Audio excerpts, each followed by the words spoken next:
Good afternoon, everyone, and welcome to our 5th Special Needs Hangout. I'm your host, Sylvia Moraa Mochabo, founder of Andy Speaks for Special Needs Persons.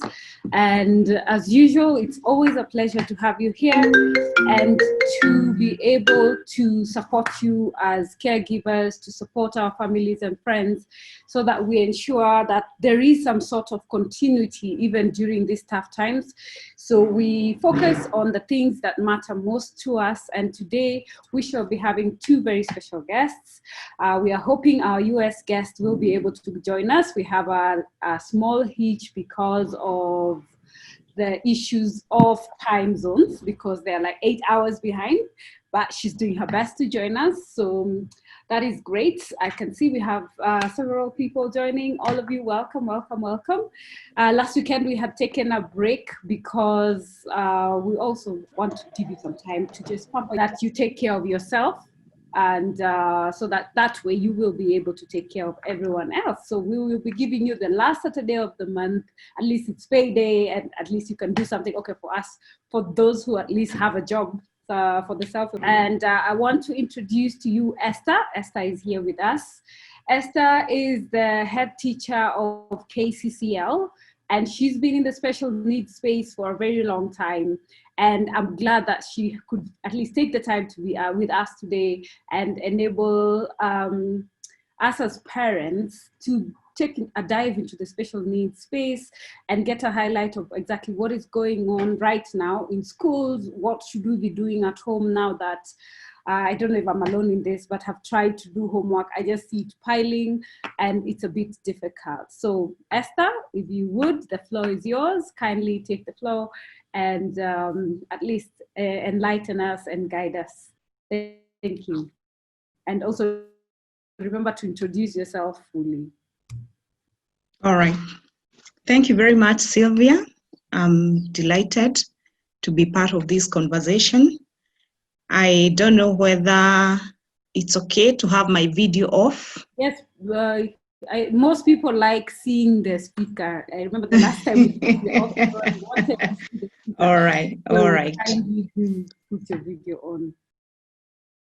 Okay. Yeah. Great. Yeah, so as I've said, I'm very delighted to be part of this initiative, and I must appreciate the work that Sylvia is doing through Andy Speaks.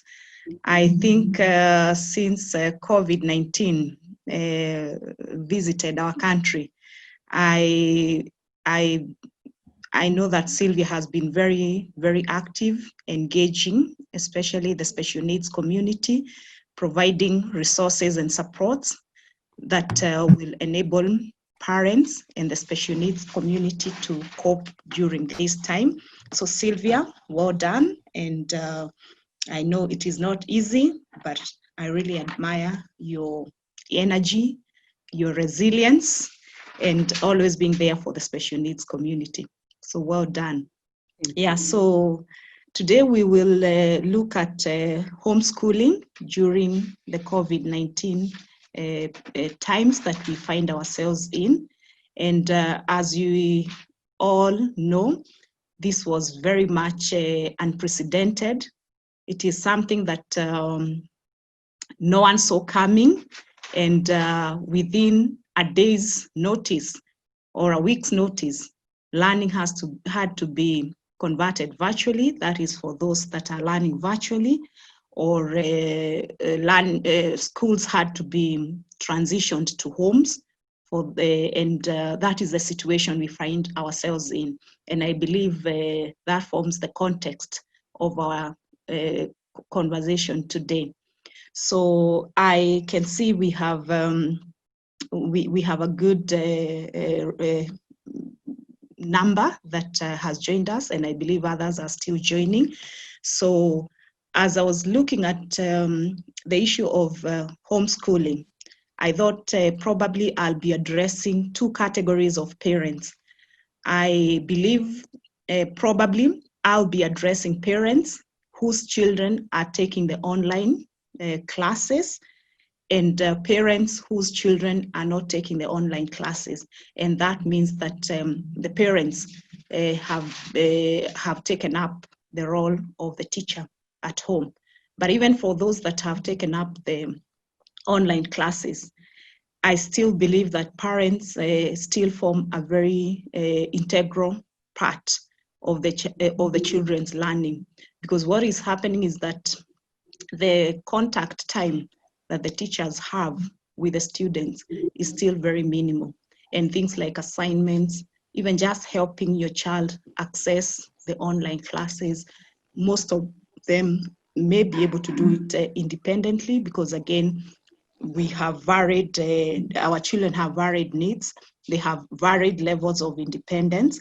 So if, for example, I would give an example with myself, and sorry, did I even introduce myself, Sylvia?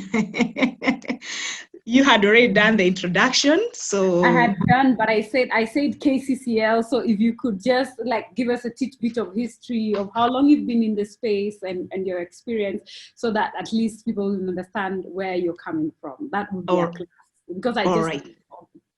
okay. All right, thank you. Yeah, so as Sylvia has said, my name is Esther Wamai. I'm a special needs educator. I've been in the space of special education for the last 15 years, having taught in a number of schools that offer inclusive education for learners with special needs. I'm currently at Kenya Community Center for Learning, that we fondly refer to as KCCL.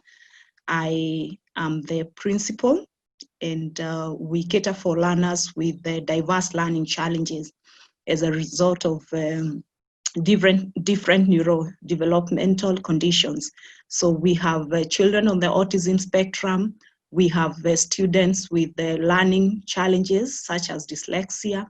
We have students with Down syndrome, others with communication and hearing impairments, or any other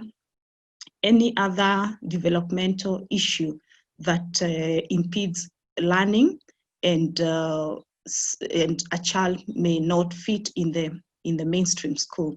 Those are the children that we support, and I'm excited that today I'll be interacting with the parents. I think I can even see my student is also a participant today.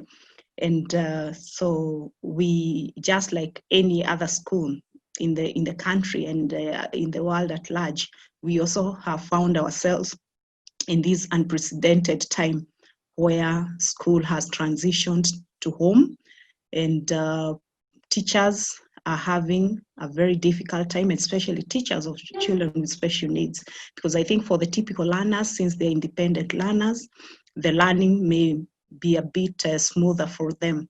But for learners with special needs education, it can be a bit challenging, or rather it's a bit challenging for the teachers, for the parents, and even for the learners themselves, where learning has transitioned either virtually or at home. So as I maybe address the issue of homeschooling for parents of special needs children, I would like to, of course, maybe look at the challenges that the parents have found themselves in. And we all know that children with special needs have a preference, a very high preference for routine. And one of the things that COVID-19 did for our children is to disrupt that routine. And with that disruption, many challenges will come with it. I'm sure parents have noted some level of anxiety among their children. And I have been engaging my students.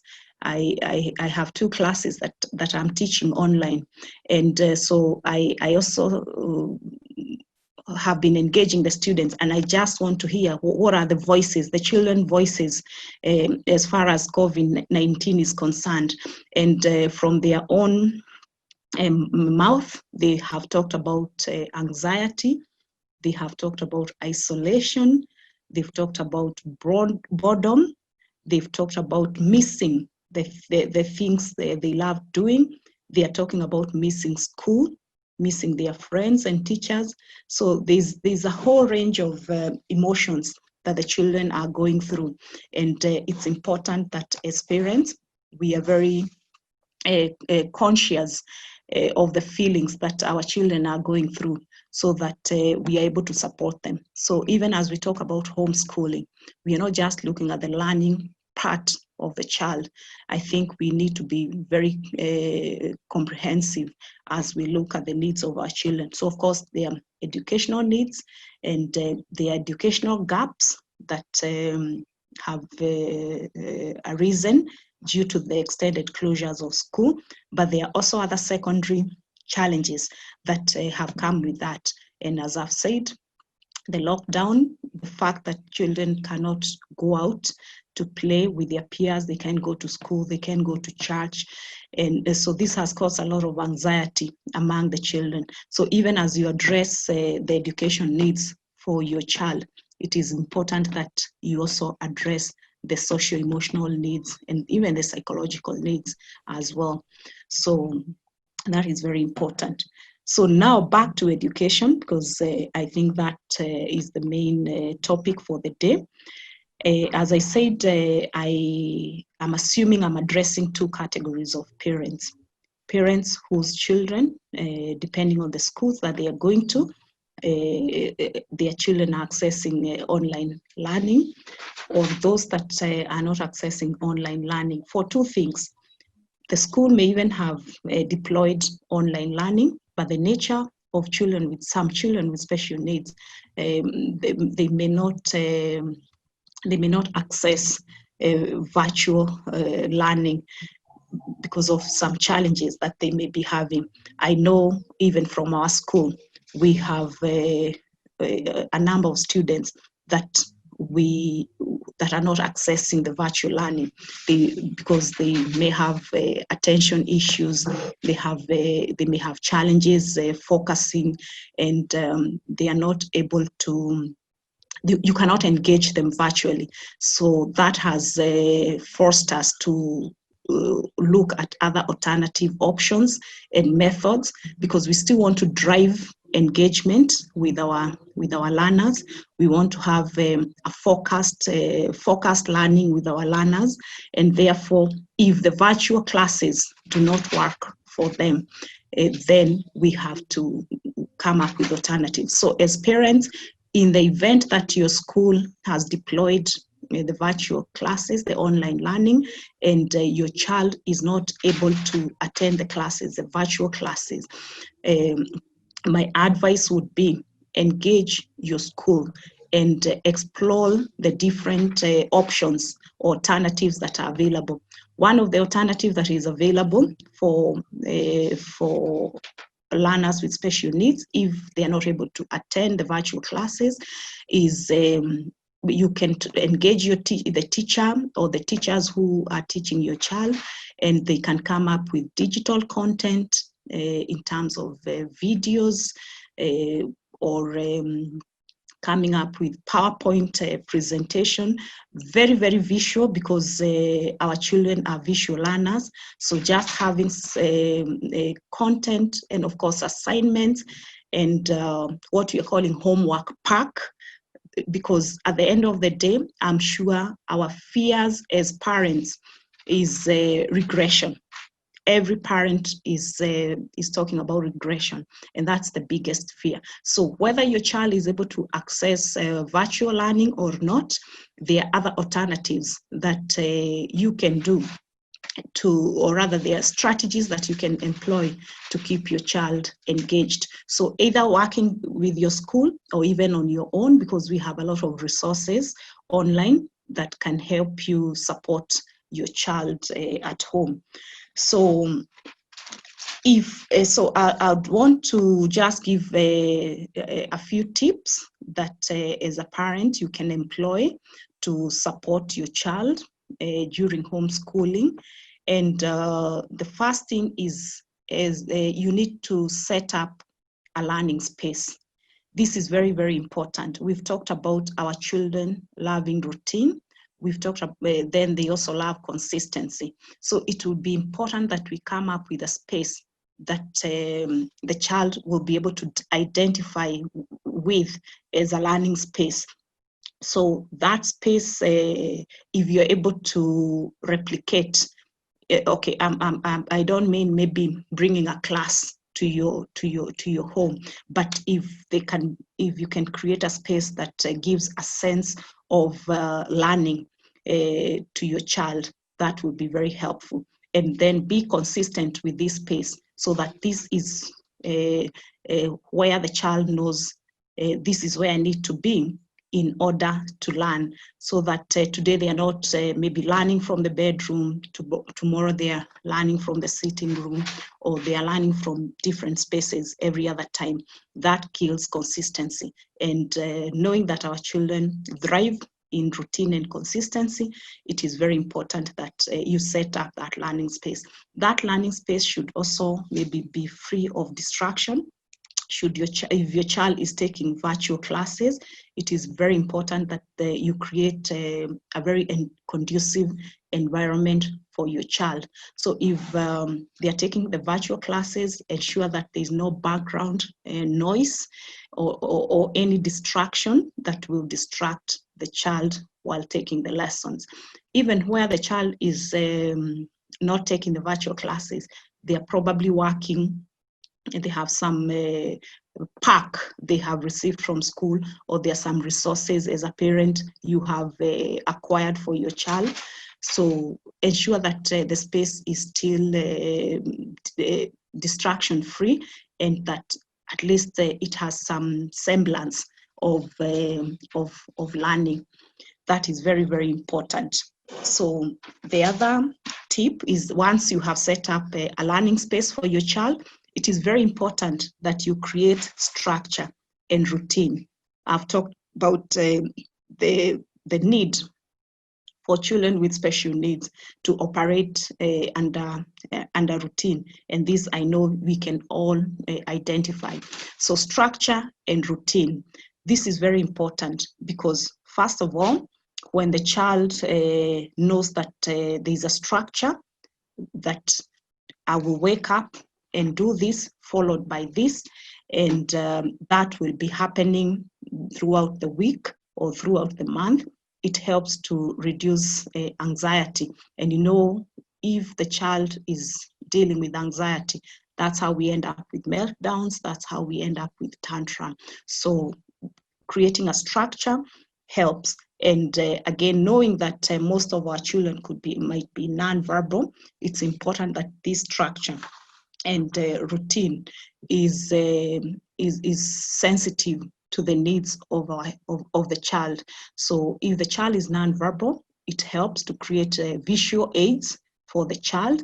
Remember, most of our children may not have understanding for the passage of time. So we may not tell them that we'll be learning for an hour, then in the next 1 hour, you'll have a 30 minutes break, then maybe in the afternoon. So some of those concepts of time may not be within our children, our children's vocabulary, but it would help if you come up with a visual timetable. And the visual timetable could be maybe pictures of the activities that will be happening. So if the first activity in the morning is reading, maybe a picture of a book would help. If it's activities of daily learning, and all these resources are available for free online. So even the visual planner or the visual timetable that you can have for your child to create and establish that routine, you do not need to reinvent the wheel. Those are resources that are available online. So it is important, and once you have created the structure, it helps in building the routine. So that's another tip. Then the other tip is it is important to put together a homework plan. One of the challenges that we are facing as a school and with our parents is on helping with the homework, because we, of course, once learning is taking part, there's homework that is followed by the learning. And this is not just for children with special needs, even for the typical learners. In a school environment, the learning is controlled and there's structure. But we are now in a new environment, a new learning environment, where you, the parent, is forced to take up the role of the teacher. You're taking up the role of a parent, and for some even the role of therapist. And it doesn't even help matters to imagine that maybe you have other children that you have to tend to. You have your work obligations for those that are working, and trying to balance all that can be a very daunting task as a parent. But since we need to drive engagement, since teachers still need to send homework home so that they can evaluate how your child understood a concept, so it is very important then you come up with a homework plan. And this helps in independent learning. Once you have a homework plan, it helps in independent learning for your child, and it also helps them to complete the assignment. And by a plan here, I mean maybe creating time, setting aside time for the homework to be done, so that it is not done in a haphazard way. It is not done in a manner that it's left maybe to the whims of the child, or you as a parent, for the child to do the homework. So, but if there's a plan, so for instance, maybe in the visual timetable, you can have a slot when you know your child is calm and has the energy to work on the homework. So it could be maybe late in the afternoon after they have done their day's learning, so that again the homework is not conflicting with other activities, and so that again the child doesn't feel like homework is a punishment. So it helps to set some time that the child can do the homework. So this will, of course, help the child to be independent, because if they know I usually do my homework at 3 p.m., for those that are independent, they'll independently go and sit down and start doing their homework. But for those that are not independent, as a parent or whoever, the caregiver or whoever is supporting the child in doing the homework, knows that there's a structured time for that. Then the other thing is that even as part of the homework plan, if the homework is coming from the teachers, for those who have engaged their teachers, it is important that the teacher explains clearly what the homework, the expectations of the homework. Otherwise, if this is not done, it can lead to confusion, and it may not serve the purpose or the objective, because homework is not a babysitter. And I've always even told the teachers and parents that. So sometimes as parents, and I'm a victim of this, is you want your children to have homework and a lot of it, so that it acts as a babysitter, so that while the child is working on the homework, you can do something else. Well, yes, to some purpose, it may, to some extent, it may serve that purpose, but the true objective or meaning of homework is for the teacher to be able to evaluate a concept that was taught and see how the child mastered that concept. So that is why it is very important. If a child, or rather if a teacher is sending homework home, it is very important as a parent that if it's not clear what the homework is meant, how the homework is meant to be done, seek that clarification, so that the homework can be done well, and it meets the purpose that it was supposed to meet. Then and the other tip for homeschooling is it is important as a parent to use your child's special interest in learning. So by so doing, if you are able to tap into that special interest that your child has, this will enhance learning. And one of the things that the other thing that it also achieves is that it helps in managing anxiety. So I want to give an example of using your child's special interest to learn. If your child loves using Lego, or what we call blocks, then you can use those blocks to teach mathematics. So you can actually use the tools or the resources that you have at home that your child loves and use them for learning. So by so doing, you will manage anxiety, because as the child is using those the special interest to learn, they'll be calm, or they'll calm themselves, and it reduces their anxiety.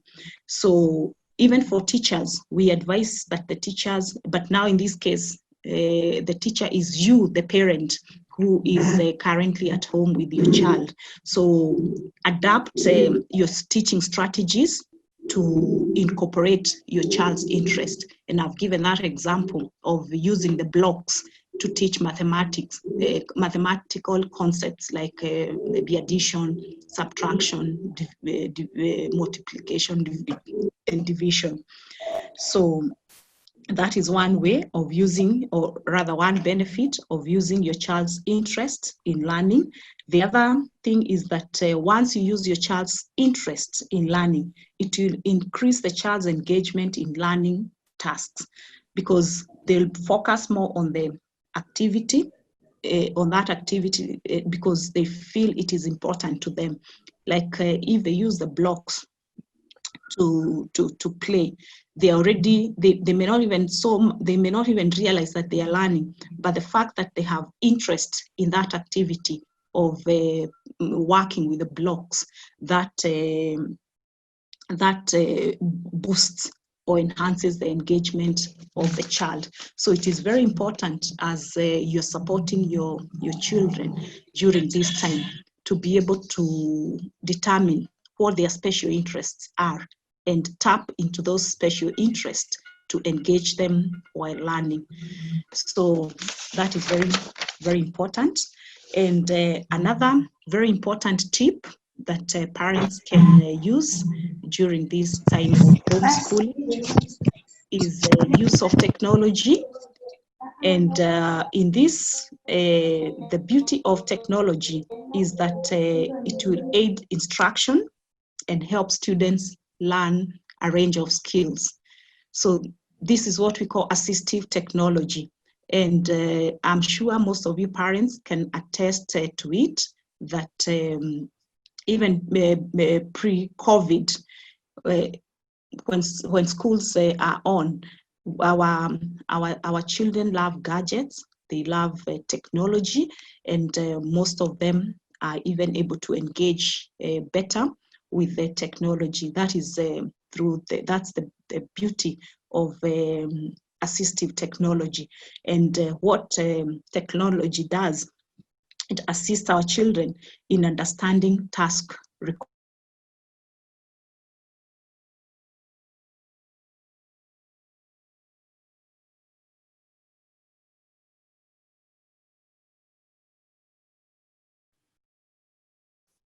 Sorry, Esther, I think we lost you for a second. Just 1 second.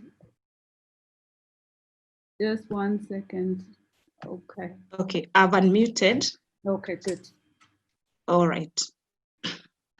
Yeah, so most of our learners, actually majority of our learners, are visual learners, and therefore once we deploy technology for them, it helps them understand the task requirements, it aids in communication, and it even helps them in completion of tasks. And this is very evident. In fact, right now, we have noted even among my students, since we deployed the online learning for those that are taking the online classes, the teachers have observed that the students are actually learning better, they're improving and acquiring skills better than if you're engaging them in lecturing method.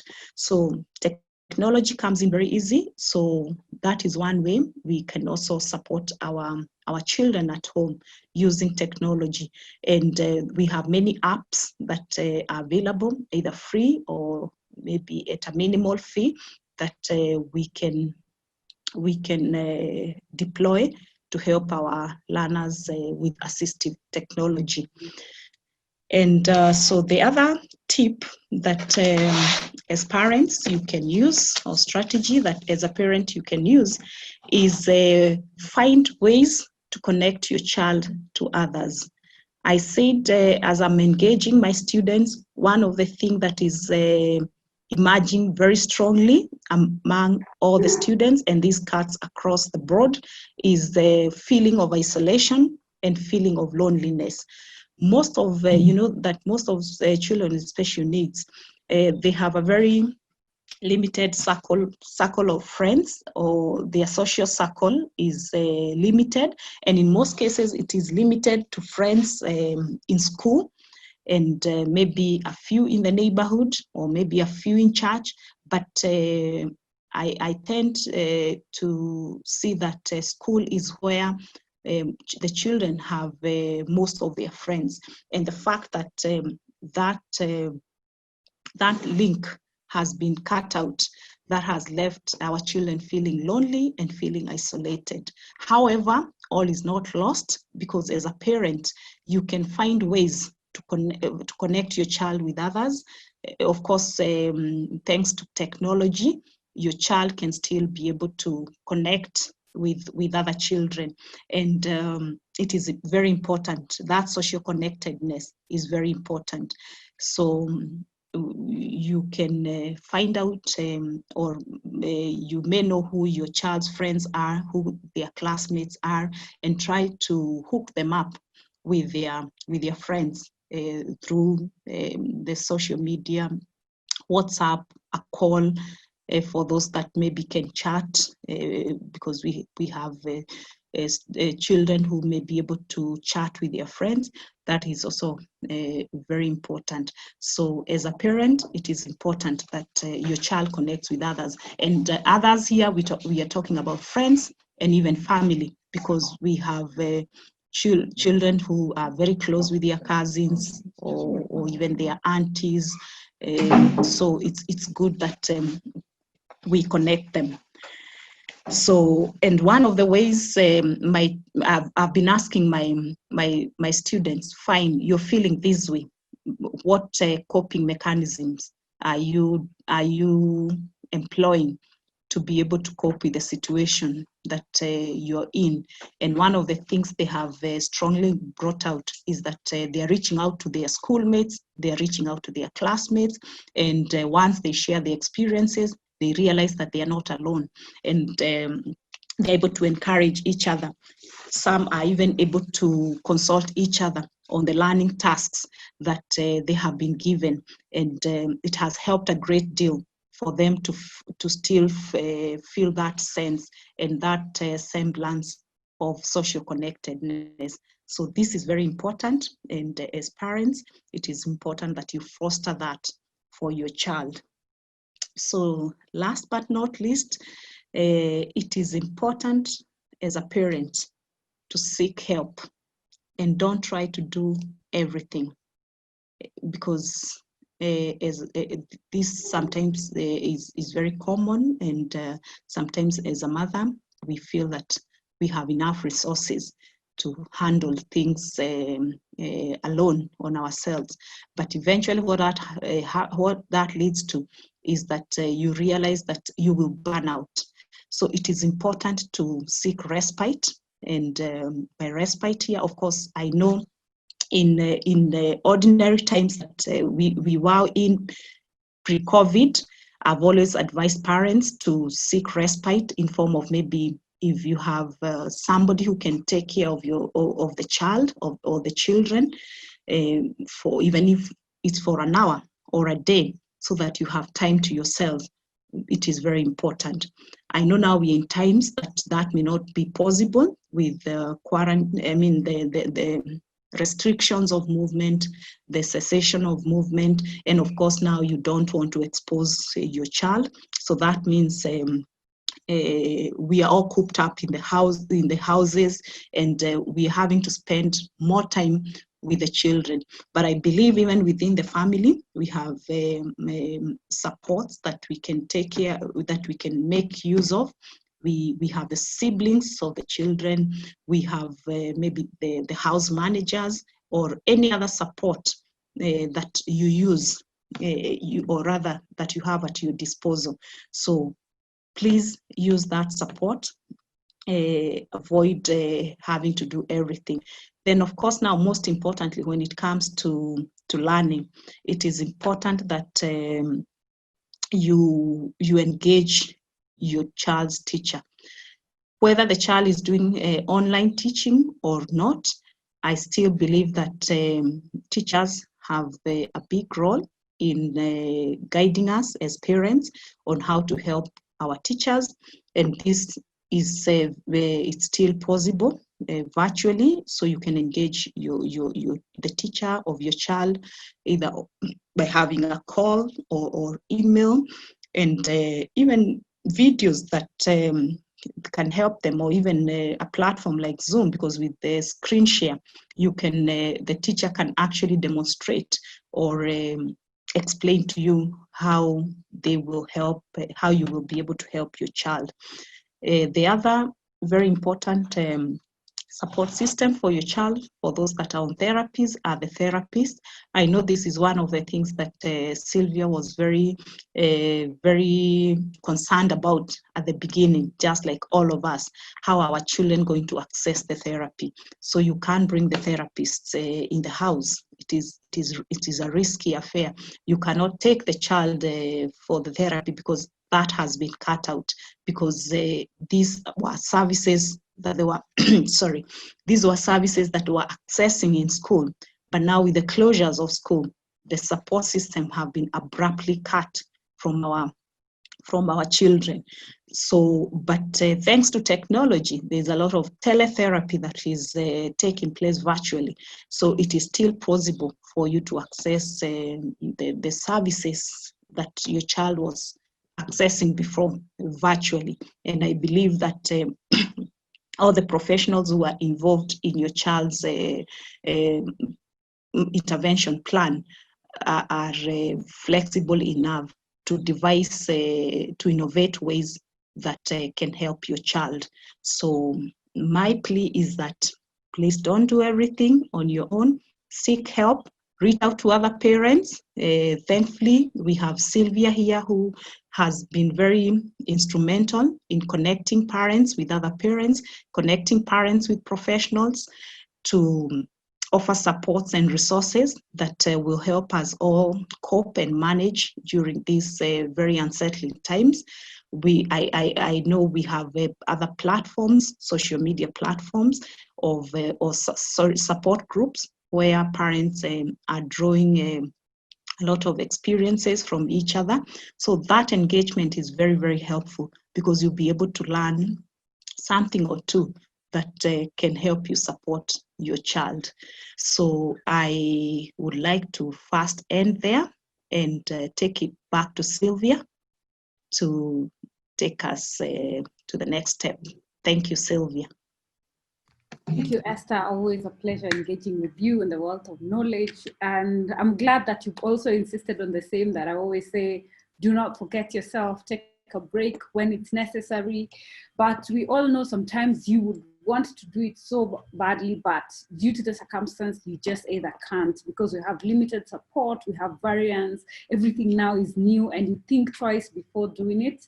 So I will open the floor for questions. You can please either raise your hand to ask a question. The essence of a Hangout is so that you have that one-on-one access to engage with the specialists. We've not yet heard from our second guest speaker. Maybe we shall bring her on board next time again to discuss if she doesn't catch up with us, because normally we do 1.5 hour session, because now when we open the floor, it takes a bit longer. But my main question now to you, Esther, because at the end of the day, I'm also a parent, and I feel the pain, walk the journey. And my greatest challenge has been having two special children, one having ADHD, the other one being autistic, and they have very, very different learning styles. We've tried having different routines, like we do, let's say, painting, like coloring with Andrew, and Bradley does fine motor skills, and then interchange them, but then keeping them engaged. What is the advisable time frame? Like, how long should you have an activity so that they don't also get bored? Because Andrew would rather anytime be on a tablet or any electric gadget to learn through song and stuff. But remember, we still have all this other homework that has come from school, and he doesn't seem to enjoy that at all. So every week I have a pile of homework that needs to get done. Then I have a child who does not want to do this homework. So how creative can we get, or how do we get through these moments? All right, thank you very much, Sylvia, for that question. And I know it must be tough for you, because it's already tough having one. So when there are two, it is even tougher. But I thank God that you still have the strength to be able to support the boys.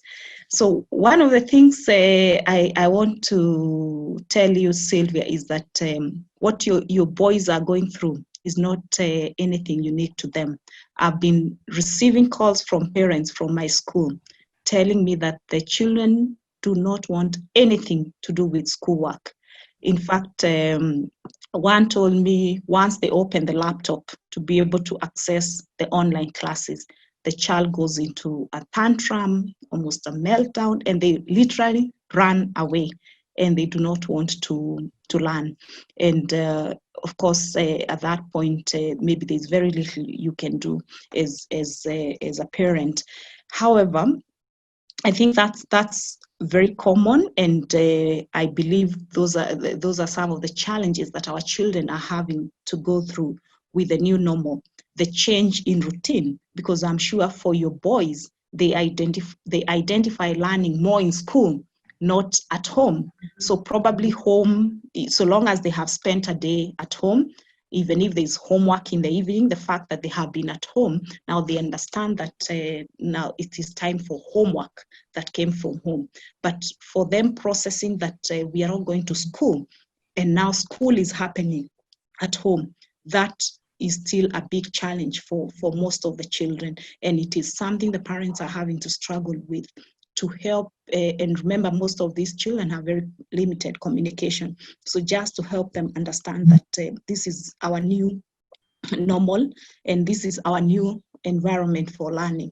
So when it comes to the engagement, because again, we can't give up, we still have to look out for ways to engage, to drive engagement with the children. It would help, as I said, maybe to start at the beginning, start with very limited time, even 10 minutes of meaningful engagement.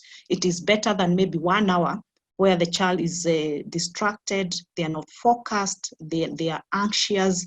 So if it could help, even if you start with five minutes, and or rather even 10 minutes, and of course with a lot of positive reinforcement, positive appraisals, the child will eventually maybe be able to transition from 10 minutes to 20 minutes. But anything beyond 30 minutes, I think that would be too long.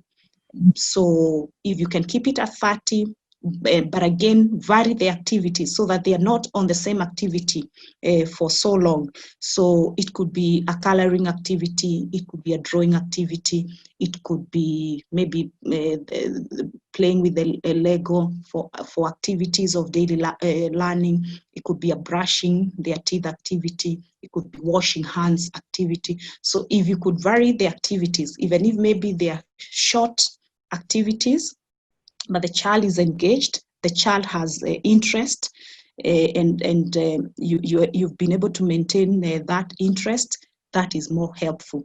But again, there's no, maybe there's no single way of doing it, or rather there's no one way that applies to all the children. So I always say, as a parent, you're still the best judge to be able to know that the child is not interested in these activities. So how can I make it more interesting? And maybe I can contain the interest and focus for the next 10 minutes. And before that interest fades out, you quickly shift to something else or give them a break and be able to resume. So it's usually more of maybe try and error, and eventually as a parent, you're able to see what is that piques your child's interest. Okay, all right. Thank you. Any other questions? Yeah. There is a comment. I'm having the same challenge with my son. All he wants to is travel up country. My mention of class is met with screaming and translates into a meltdown. But he wants activity with mama, so we do a routine class every day where we do various activities, coloring, cutting, sticking pictures. We use PEC and other materials for learning. At least that is something I believe I can adopt. But my main challenge most of the time also when it comes to the mess that comes with the hyperactivity that is involved with also now becomes an added point of stress. So you just try and balance. I think the best we have experienced so far was half an hour of one person, so long as we have zero electronics and give different engagements. One of the other questions that had come in, and one of the challenges I also experienced is my youngest is both left and right-handed. And when I'm giving him like something like to color, he will try with the right hand, stop, try with the left hand, stop. I've also tried, so I don't know which one to focus on. I just let him do it, but he's still trying to work with the fine motor skills. I tried to move to use the gadget for the same, where they're tracing with the finger. But the challenge is most gadgets, when they're guiding on how to write, it's always the sequence for like the way if you're writing, oh, it's this way. He's left-handed, so that becomes a challenge. He wants to go opposite, so it never goes away. I don't know what guidance or what advice you'd have for that when it's when we're dealing with that issue of a child being both right hand and left hand, and then fine motor skills, so that we can settle on which hand to work with. What would be your advice, Esther? All right, so when it comes to the right left hand orientation, I always advise the parents to let the child be. Of course, there is a lot of cultural positions on right and left-handedness, and I think from that socialization that the ideal orientation is the right. It has forced many parents to force their children to transition from the left hand to the right hand, and that comes with its own complication because it's all wired from the brain. And so what I always advise the parents is that if your child is left-handed, let them use the left hand. But you find that we have children whose orientation is not fully defined, and there are instances where they're using the right hand, and other instances they're using the right or left or both. And so when it comes to that, I always say with time the child will be able to the dominant hand will still prevail. But if where the orientation is already defined, if it is left, I have always told the parents, please don't stress the child with having to transition them to the right. And if the child can comfortably write, even if they can comfortably do the activities using the left hand as their dominant hand, there's no harm. However, when it comes to the issue of the gadgets, like you have explained, I think that is one of the challenges that we have in accessibility.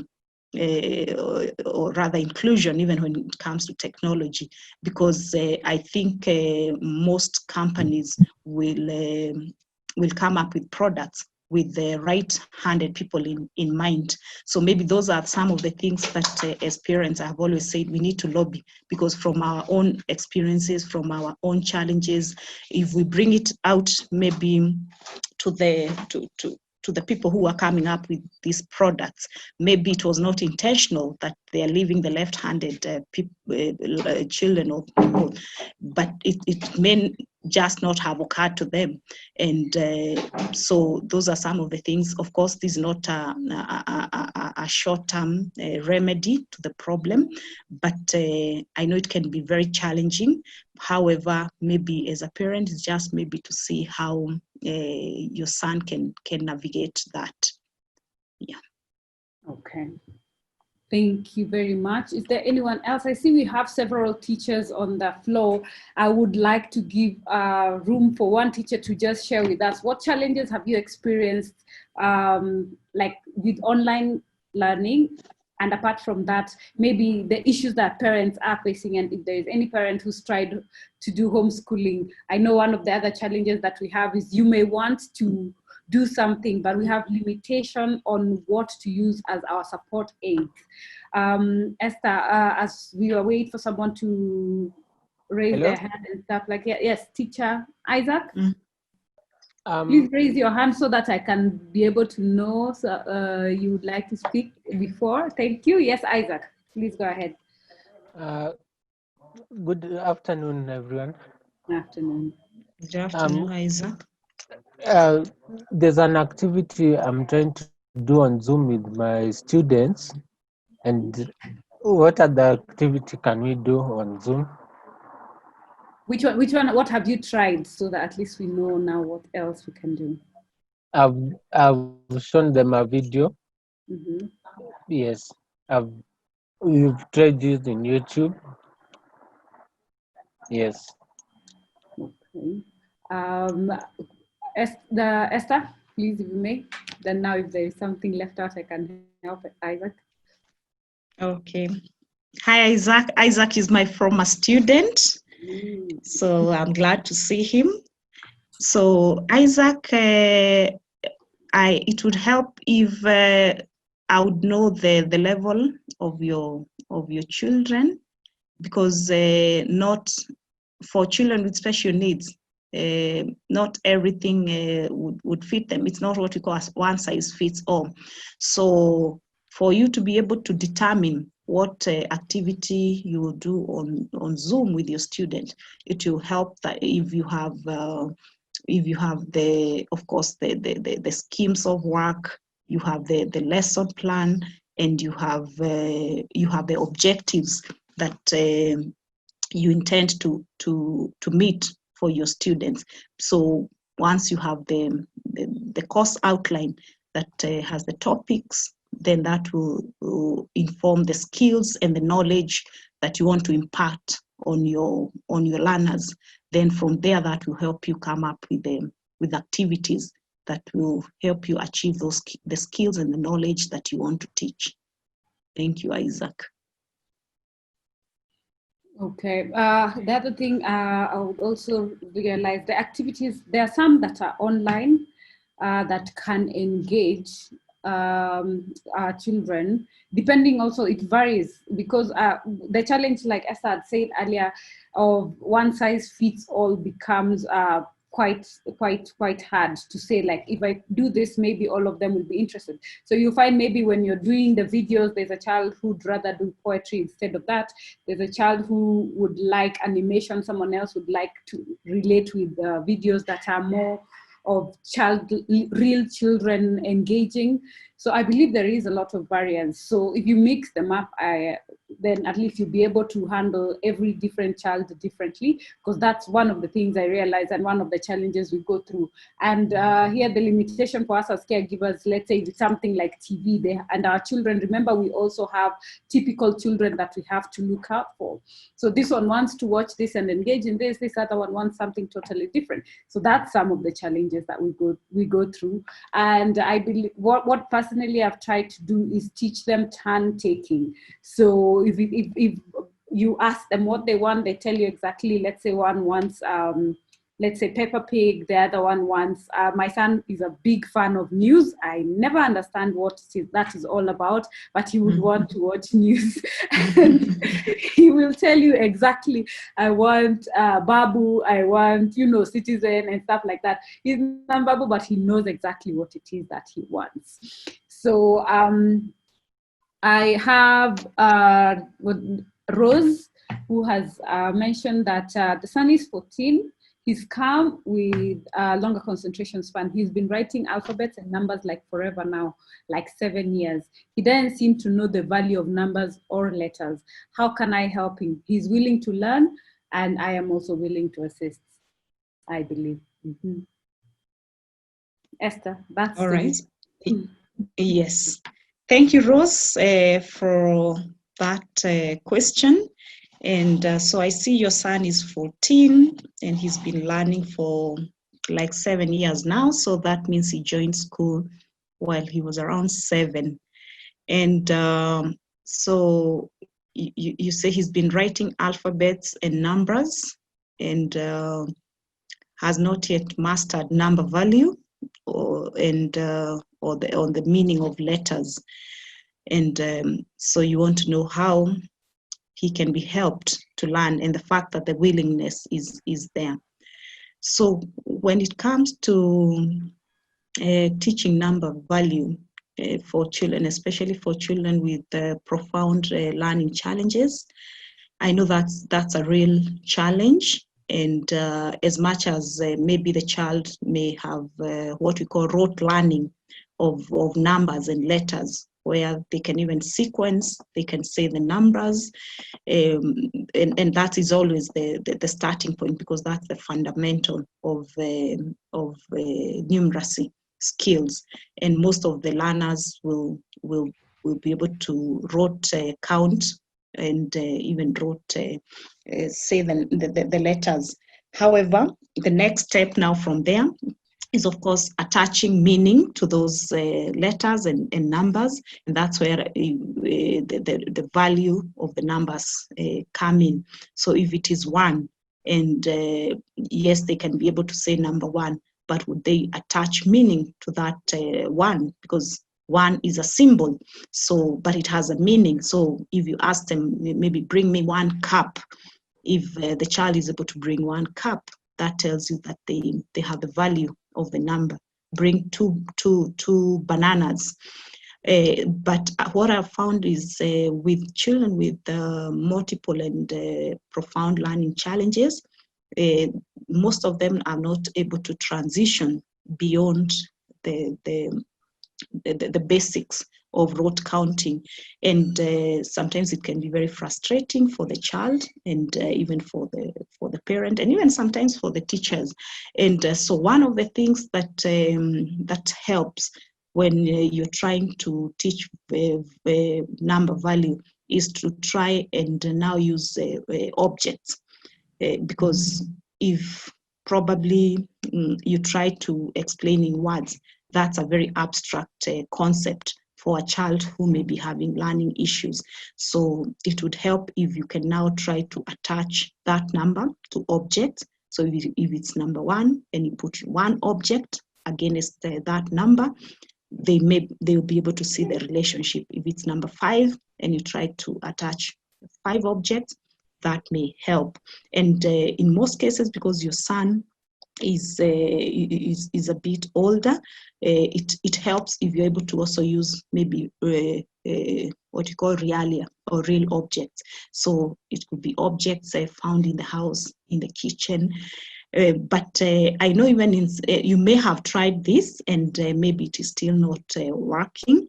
And I have I know I've even students who are 20 years plus, and even with many years of trying to teach them number value and reading, because once you can say the letters, you can say the letters of the alphabet. The next thing is now trying to blend those, or first of all, to even attach meaning to those letters. What sounds do those letters make? Then blending those sounds to make words. So I know I know we have quite a number of students with significant learning challenges who are not able to make that leap from the basic phonetics to learning of the phonics, or rather the sounds, to be able to go to the next step of learning words and maybe constructing sentences, paragraphs, and reading stories. So when it gets to that, my advice is, once you're able to maybe use real objects to be able to attach value to the numbers, it helps. But I also want to be very realistic that we have cases where the learners are not able to transition, and I don't want to discourage any parent, but I also want to capture all the scenarios that we have when teaching children with special needs. So if it doesn't go beyond just maybe counting, and the child is not able to make that leap to the next level of skills building, as a parent, I always say that there's something else maybe your child can do, because life is not all about maybe now number work or literacy. So maybe is there any other skill that the child can be able to do? So could it be music? Could it be sports? And let's focus on what is working, and as opposed to what is not working. And we define the child by what they are able to do and what they are good at, as opposed to what they are not able to do, and maybe invest so much in it, but eventually there's not that breakthrough. So that is always my advice, because I think there's always the law of compensation, that if one area is not working, there's another one that the child can thrive very, very well in. And God is also a very fair God. So he always makes sure that he compensates us for something that may be missing out. So Rose, that would be my advice to your son. Thank you. Okay. That's awesome. Just thinking, I see a lot of times when in the groups, when we're sharing, like my child is able to do this and another child is able to do this, and then it becomes a discouragement for parents whose children have not been able to meet any milestones. And there comes moments when you get phone calls from fellow caregivers, and you'd want to guide, because when someone asks you, how did you get your child to start writing for something like that? We know there is the aids for the gripping that are not readily available here. How would you put it? Like, what is the best way, apart from consistency? What are some of the things that we can do, like right now at home, to encourage that continuity now that we do not have therapy? Because you see, fine motor skills is being enhanced during the therapy sessions, speech is being enhanced during speech, and of course that conversation they usually have with other children. And for us, because of the risk of having our children outside, we will find that we'd rather keep our kids at home no matter what, instead of putting them at risk and taking them outside. So what would be your advice? What's the best way to continue with some of these things that will be beneficial, directly or indirectly, to be able to build our children up? All right, thank you very much, Sylvia. And I think there are many practical strategies that parents can use. And that's where I started by saying that it is very important as a parent, if that support service that your child was receiving has been cut off due to school closures, it helps that you keep engaging with your therapist, because yes, there are there are those milestones that the child maybe had already received. There's the plan, the treatment or the intervention plan that the therapist may have already created. And you've talked about consistency, and it is very important that maybe that plan is consistently followed, so that maybe parents are not left on their own devices to be able to determine, so what is it that I need to do? Because where there's a plan, it can be very seamless, where the therapist shares the plan, and that plan should come with the activities that the child can do to be able to achieve the skills or the milestones that they want the child to achieve. But in the absence of that, because I don't want to assume that every child has a therapist and every parent is working with a therapist who can guide them on that.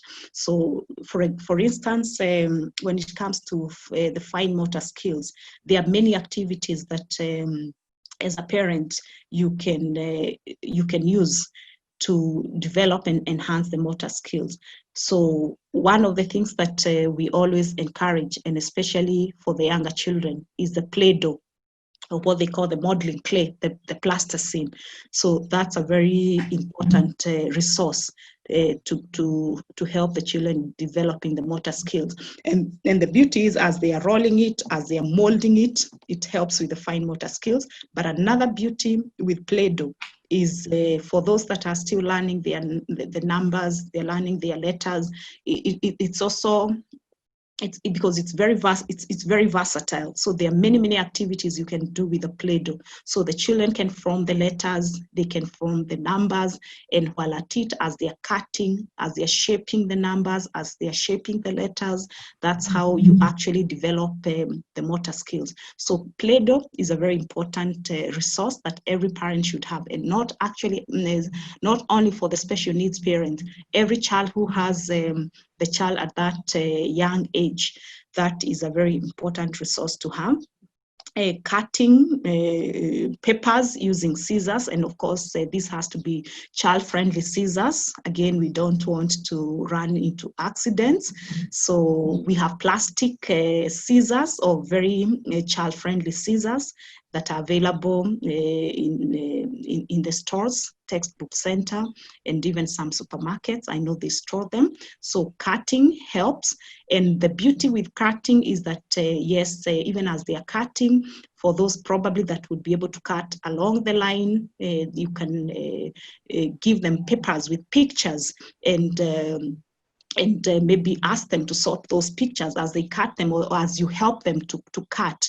So there's another skill there that you'll be teaching. So you can actually maybe look for a magazine or a newspaper, and maybe you theme the activity. So probably it could be fruits and or plants, or people, family members, so that it's not just cutting alone. Remember, we said you have to arouse the interest of the child. So if they feel they're just cutting papers, they may lose the interest within a very short time.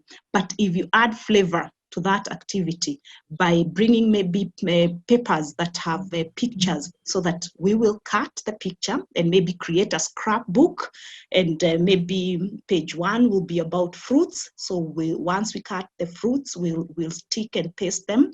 Then page 2 will be about family members. So they will cut a mother, a father, and children. So in that, there's a lot of there are a lot of skills that the child will be learning. So you develop them, the motor skills, but there are also other skills, sorting skills, and other skills that the child is learning. So that is usually very important. Another important. May I interject on that point, so that at least we can, the challenge I've seen when it comes to scissors and cutting and tearing paper, yes. How do we teach them boundaries? Because these are things now I see, probably I understand they do in school, but now like when my son comes to the house, any book starts being torn. Like you'd give him a book try and just look at the photos. That's the business. So I'm even afraid of buying any more. And also when it comes to scissors, there is that fear that, they're telling them the difference, that there is scissors for what you do in school and there is the scissors for home. Because you find them with scissors if they find the let's say if you leave the room door open. How do we create that boundary for them to understand? Not every newspaper needs to get cut. Not every book is supposed to be torn. How do we teach them that level? Yes, for that, I think it depends on the level of understanding. So for those children that can understand, you can actually give the instructions, but it would also help maybe if you can have the papers or the books that you want them cut at their reach, then anything else that you don't want cut. If the child does not have that understanding that selectively there's what is to be cut and there's what cannot be cut. If they don't have that kind of understanding, it would help if you can keep anything that you don't want cut out of their reach, and whatever it is that you want them to cut, it is within their reach. And probably, just like I said, creating a learning space. If what you want cut can be in a place that is part of their learning space, and so they know whatever mama has put here, it has her stamp that it can be cut, and anything that cannot be cut is not in the learning space. Same as scissors, and not just scissors, because there are many dangerous tools that we have in the house. And so for children who do not have the understanding that the tools can be dangerous, they can be detrimental to their safety, it will help that you keep those kind of tools out of their reach. So I think for those that have understanding, you'll explain. But for those, it's a matter of just ensuring that what is not safe for them is out of reach for them. Thank you. Because that's what we do in school. That's what we do in school. And it has worked very well. And of course, the beauty is, even for children on the autism spectrum, as much as they may be nonverbal, the beauty is they have the receptive language. So I'm sure you'll be able to explain to Andrew, this is not to be cut. So even if maybe he may not express himself, he may have understood the instruction. But if he doesn't, then as we've said, keep it out of his reach. Super. Do we have any other question or contribution or challenge? But I'm seeing Teacher Isaac is back. Apparently he got knocked off before we could finish elaborating. The question was what he can do with his students on Zoom. So I don't know if he had heard what we said earlier. But before that, there activities. Yes, activities. Okay, so there is one question. My son is 5 with ability to focus and always on the go. He's nonverbal and has poor fine motor skills. He loves singing and unusual skill playing football when he was from 1 to 3 years before his skills started disappearing. What can I do to ensure he does not forget his skills? All right, I'm trying to read the chat. If you can give me 2 seconds to just read the chat.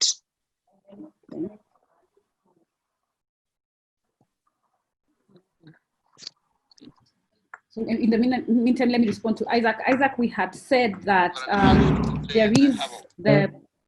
Hello, Isaac? Yeah. Yes. Yeah? All right, I was saying there is the need to have variety, because you have variety also in the students that you're interacting with. So whatever activities that you download on Zoom, because you see, it's the same thing. If you usually have computer classes in school, if you have Zoom, that means you can access the same activities by sharing your screen. Yeah, so it does not limit you as a teacher of what activities you can actually do with them, because you see, it's depending on if it's sing along, if it's poetry, if it is so if you share your screen with them the same way right now, you're able to see me and they can see you. So whatever activity that you want them to engage in, let's say if it's a sing along and you know they thrive on that Yes. repetition. So they will be able to see what is going on the screen and do the same. So maybe that's one of the things that you can do. And also just make it variable so that at least you cater for all levels of interest amongst your group, depending on how many you're handling at a go. Yes, Esther. All right. Yes, I think that's very important advice to Isaac, and I cannot emphasize more. So back to Brenda on her son who is 5 and has ability to focus and has poor fine motor skills. So she says that the son was very good at playing football, and that skill is disappearing, and she's asking what can be done so that he does not forget his skill. So for any child, not just child with special needs, skill development, and not just for a child, for anybody, even for us, the grown-ups, skill development thrives on consistency. So, of course, consistency and interest, and of course, the practice. And what happens with our children is because in most cases, skills development may not be automatic. Just like it is for typical learners. And so that means that there has to be a lot of work that goes into skills development. And one of the things that you have to do as a parent and as the teacher for your parent is to ensure that once if there's a skill that you want your child to develop, it will help that you devise all strategies to be able to bring that skill out, to be able to develop the skill. So you've got to come up with strategies that will help the child practice the skill. So like football is a practical skill. So if your child had interest, because a skill like football has to start with the interest and the passion. So if that interest is there, it becomes very easy to develop the skill. So then once the interest has been identified, so the next thing is to develop the skill. Now, the technicality or the practicality of it. So, of course, through practice, and then the practice has to come with consistency so that the child is not practicing today, then the next time he's practicing is maybe after a month. So that consistency really helps. And another thing, it is one thing to have interest, and it's another to sustain or to maintain that interest. So it also helps if you realize that your child has an interest in some skill, that you offer a lot of positive reinforcement in terms of encouragement, praising them, or even at the risk of sounding like you're bribing the child, which is not the case, giving them some rewards once in a while, and especially where you notice effort that the child has gone out of their way, they have put in extraordinary effort. There's no harm in rewarding them.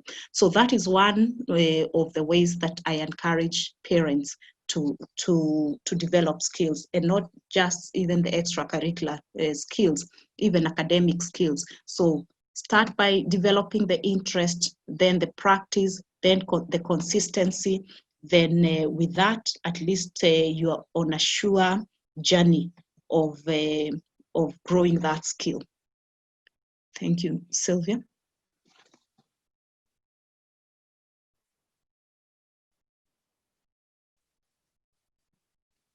You're muted, Sylvia.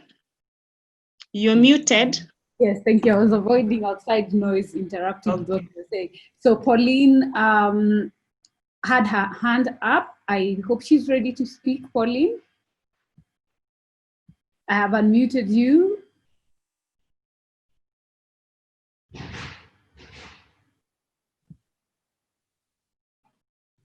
Hello, Pauline? Can you hear me? Yes, we can hear you, Pauline. So I just wanted to add on to what you're telling Isaac about the activities they can do online. Mm-hmm. So one of the things we've been doing in my school is using PowerPoint.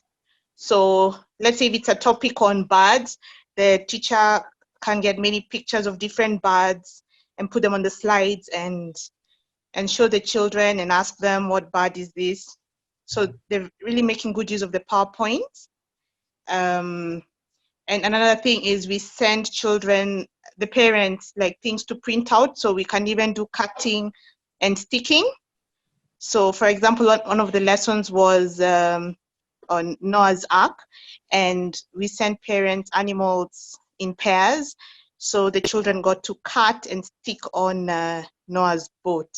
So those are some of the things I was just wanted him to know, examples of things he can also do during the Zoom classes. Okay. That is awesome. I had not even thought about that. That's one of the ways of things that can be done. Now, I have someone in our space who is a champion for cerebral palsy. He has been able to beat the odds, because this is just to encourage another caregiver, another parent. So amongst us, we have Kamonyo, who currently works for Communications Authority of Kenya, and he has cerebral palsy. So even as we're talking about challenges that our children are going through and the discouragement that parents usually feel, I would like for him to just share his experience, how school was, how hard it was or how easy it was, and what keeps him going. I know one of the things, it always takes that parent who does not give up on their child and believes in them. But I'm sure that is extraordinary to get to the level, because he has also gone all the way up to university. So Kamonyo, we will be patient with Kamonyo, we all understand. So Kamonyo, it's your turn, kindly speak. 1 second, let me, I unmute you. I can't hear you. I don't know why it's refusing to unmute. Unmute yourself, Kamonyo, please.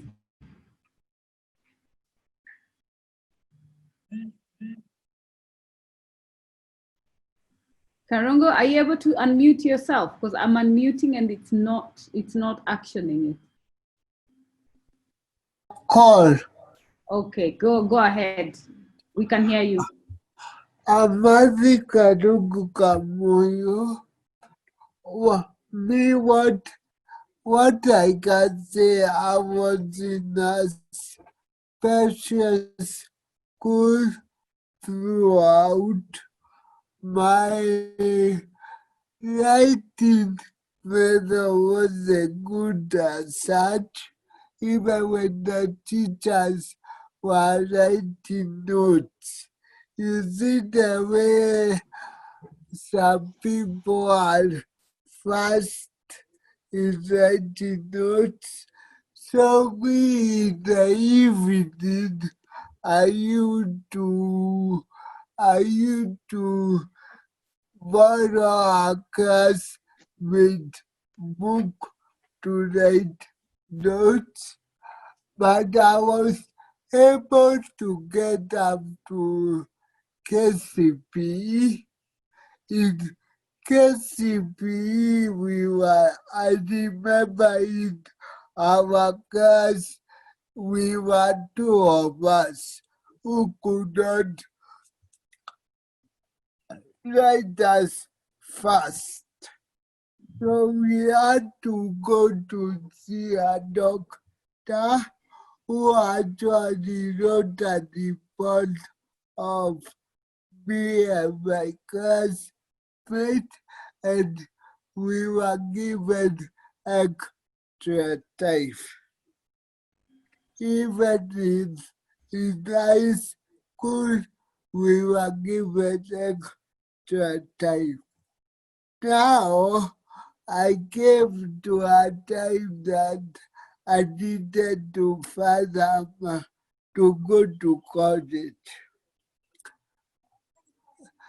Through a friend of mine called Eva Joyke of Ecot Special Tutorials, I was able to to enroll to a college which was digital advisory and learning center. Now, the good thing about it was now my assignments I used to type them and submit online. Then I used to type projects and submit online up to my degree.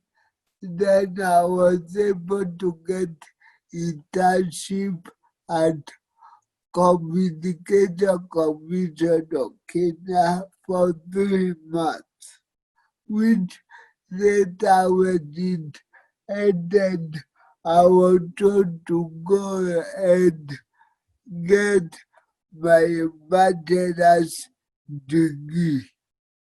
When I finished, I wrote back to them and I was called back on the 16th of March 2016 as a contract, which later I got employed in 2017. Thank you. Thank you, Kamunyo. That is quite encouraging. Maybe I could just engage you a bit and ask a question. Do you believe, even for other students right now with cerebral palsy and challenges of fine motor skills, if they were able to be given assistive devices, in this case, looking at maybe if instead of having to work extra in the evening catching up with notes, if you had an auditory recorder, if your exam was done digitally, like one-on-one, where you were able to respond directly, do you believe that would have made a difference for you? Yes. Okay. And I also think if I had a one-on-one with a teacher, the way like I can sit with you and have a conversation.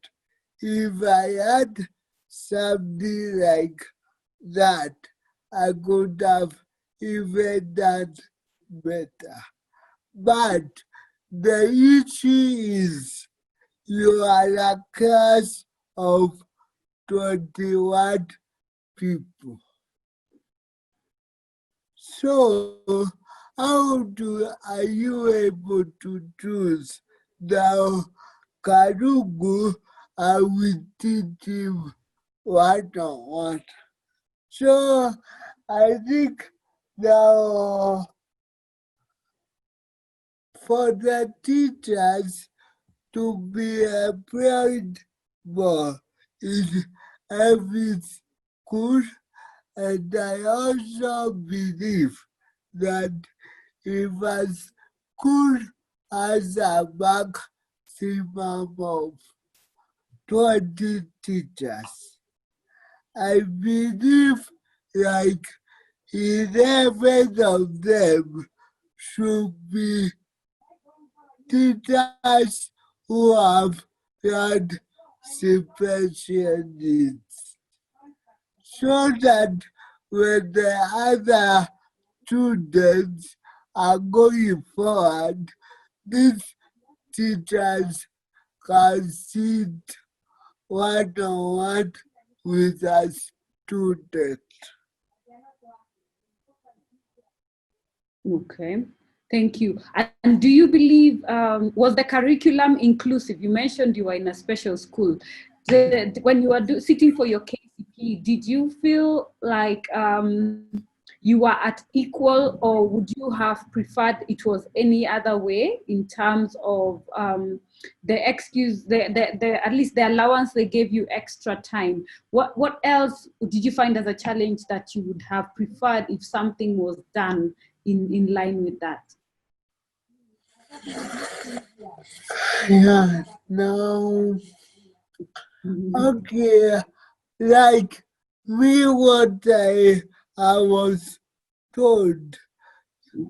You see, like for the papers with have choices, I was told to tick on the on the on the question answer.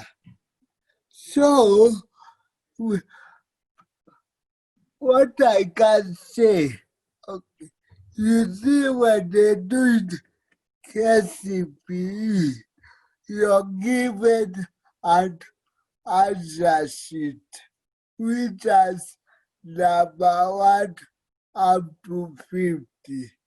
Then on each number there is A, B, C, and D. So what happens in mind? I used to read my index number and my name. Then I'm told back on the question paper.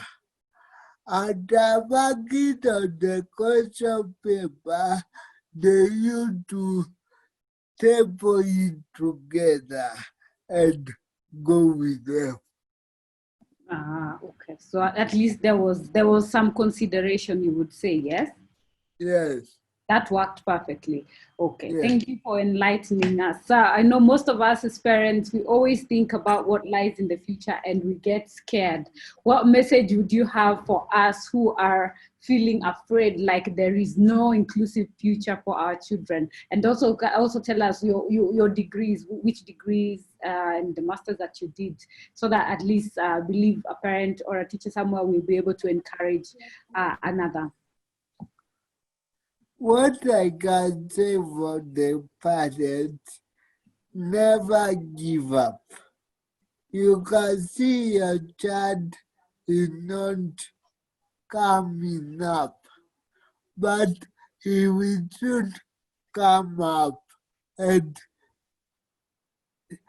he or she will be able to tell you, Mama, I want this and this. So I've done a bachelor's in business administration, faculty of entrepreneurship and small business management. Okay, well done and congratulations. That's quite encouraging. And I like the spirit that you also did not give up, because sometimes maybe as a parent you might want to push your child, but if your child is not also in the space to keep going, then it will not come to fruition. Since there are no more questions, I believe we can wind up. Also our time, we always say 1.5 hours. I know we can do this over and over again.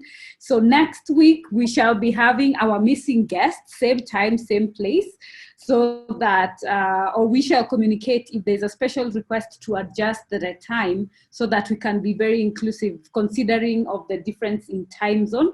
So don't miss out, as we will have our guest still here, because I'm sure we were looking forward to have that conversation and just hear from a different side of the world, because we are now speaking in our African and Kenyan context.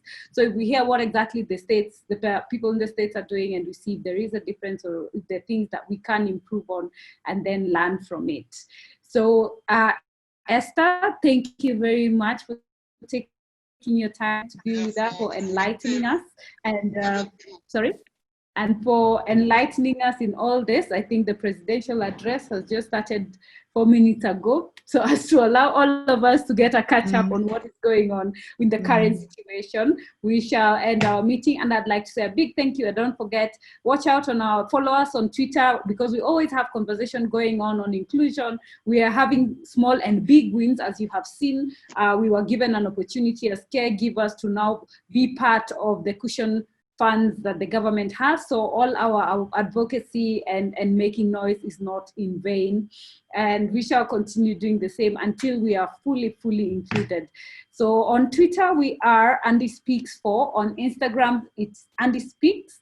And on YouTube, Andy Speaks for Special Needs Persons. And 4 is number 4 because we focus on 4 pillars and also 4 issues.